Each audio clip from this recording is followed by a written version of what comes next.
నుండి తొలగిపోనీయకు. సామెతల గ్రంథం జ్ఞానాన్నే మనకు పరిచయం చేస్తుంది. ఎఫెసీ పత్రిక 5వ అధ్యాయం 3-14 వరకు. జారత్వము, అపవిత్రత, లోభత్వము పరిశుద్ధులకు తగిన లక్షణాలు కావు. పోకిరి మాటలు, సరసోక్తులు తగవు. వ్యర్థమైన మాటలు పలుకవద్దు. అలాంటి వారితో సహవాసం చేయకూడదు.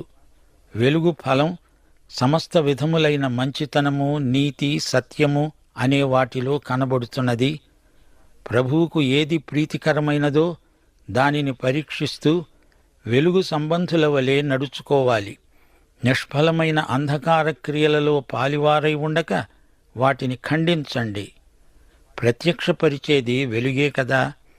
నిద్రిస్తున్న నీవు మేల్కొని మృతులలో నుండి లే, క్రీస్తు నీ మీద ప్రకాశిస్తాడు. పౌలు